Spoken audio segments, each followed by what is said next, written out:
నా సాటి రైతులకు వచ్చిన వాళ్ళందరికీ ఆఫీసర్లకు అందరికీ నేను ధన్యవాదాలు చెప్తున్నా. ఏమైనా తప్పులుంటే క్షమించాలి. అయ్యా నాకు 3 ఎకరాల భూమి ఉన్నది, ఎక్కువ లేదు. నేను చౌదరపల్లి యాచారం మండలం రంగారెడ్డి జిల్లా. నేను ఎస్సీ ఫార్మర్. అయితే ఇప్పుడు నాకు 3 ఎకరాల పొలం ఉన్నది. 3 ఎకరాల పొలంలో 1 ఎకరా గార్డెన్ ఉంది, కడిల పందిరు ఉన్నది. ఆ కడిల పందిర్లా ఓ 3 రకాలు 4 రకాల కూరగాయలు పెడతాం. కాకర బీర పైకి పోతుంది, కింద టమాటా వంకాయ మిర్చి అది 3-4 పంటలు పండించుకుంటాం 1 ఎకరాల. అదే తర్వాత తతిమ భూమిలో ఇప్పుడు మాకు ఇంకోటి హార్టికల్చర్ వాళ్ళు అగ్రికల్చర్ వాళ్ళు సహకరించినందుకు మాకు ఎన్నో రకాలుగా ఆదుకుంటున్నారు. ఒకటి మా ఆచారం ఇబ్రాహీంపట్నం జిల్లాలో మొత్తం కరువు ప్రాంతం మాది. మైలారం చెరువు నింటేనే మాకు నీళ్లు, లేకపోతే నీళ్లు లేవు. ఇప్పుడు 1/2 ఇంచు 30 ఇంచు నీళ్ళతోని వ్యవసాయాలు చేస్తున్నారు మా దగ్గర.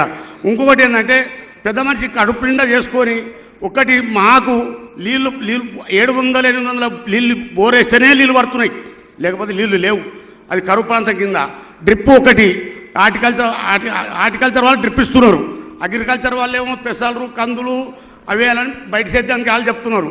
అయినాక ఇప్పుడు మాకు అయితే ఇంకొకటి ఏంటంటే ఇప్పుడు మాకు డ్రిప్ 7 సంవత్సరాలు అయితే డ్రిప్ నడుస్తలేదు. అయ్యా పెద్ద మనసు చేసుకొని ఒకటి 5 సంవత్సరాలకు 4 సంవత్సరాలకు పెట్టు, డ్రిప్ పెడితే డ్రిప్ ద్వారా వెళ్తాం.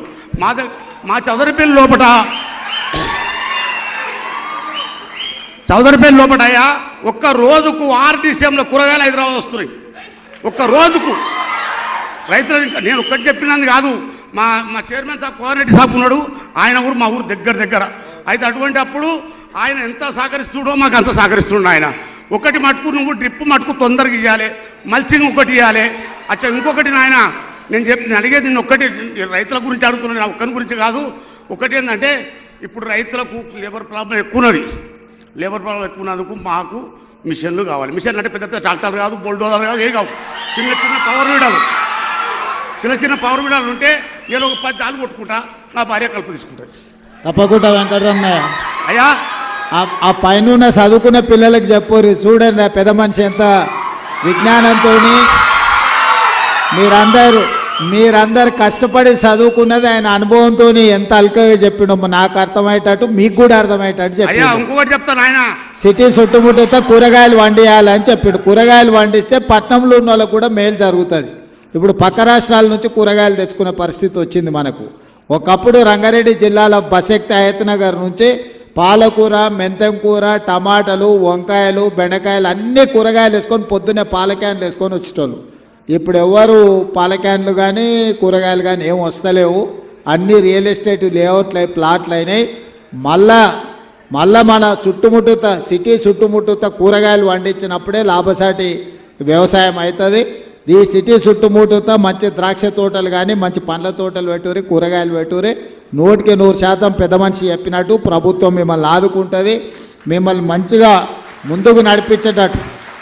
అందరూ వడ్లే వండిస్తే కూడా తినేటోళ్ళు కష్టమవుతుంది. మిగతా పంటలు కూడా వండి మనం తినడానికి ఏమేమి అవసరమో ఇవాళ కందిపప్పు కానీ పెసరపప్పు కానీ పల్లీలు కానీ లేకపోతే ఈరోజు మొక్కజొన్నలు కానీ ఇవన్నీ మంచి ధరలు వచ్చే పంటలు.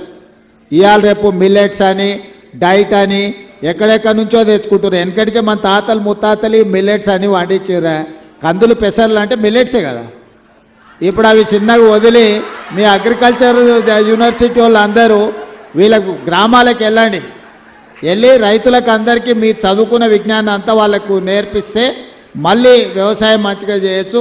వ్యవసాయం లాభసాటిగా ఉంటుంది, మనకు ఉపయోగకరంగా కూడా ఉంటుంది. పెద్ద మనిషి తప్పకుండా నువ్వు చెప్పింది వ్యవసాయ శాఖ మంత్రి గారు పరిగణలోకి తీసుకుంటారు. దానికి సంబంధించిన అన్ని చర్యలు చేపడుతుంది ప్రభుత్వం. అయ్యా ఇంకొకటి నాయన, నేను ఆలుగడ్డ వండించి 1 ఎకరకు తక్కువ ఉంటుంది భూమి. ఆలుగడ్డ పెట్టి 40,000 పెట్టుబడి వచ్చింది, 1 లక్ష రూపాయలు వచ్చింది. ఓ లాభం. అయినాక అగ్రికల్చర్ వచ్చి మక్క పెట్టుకున్నాను. ఆలుగడ్డ తీసిన తర్వాత మక్క పెడితే 25 క్వింటాలు వెళ్ళింది, 2300 క్వింటాలు అమ్మిన. ఓ మంచుకున్నది. అయినా ఆ చదువుకున్న పిల్లలకు చెప్పు, వాళ్ళకి నేర్పు, తీసుకుపోయి బాయికాడ చూపి జర పొలం తిప్పాలి అందరు. నాకు కొలువు లేదు, వాళ్ళు మనకంటే ఎక్కువ చదువుకున్నాం అనుకుంటారు. తీసుకుపోయి నీ అనుభవం చెప్పాలి. మాకు కొలువు లేదు.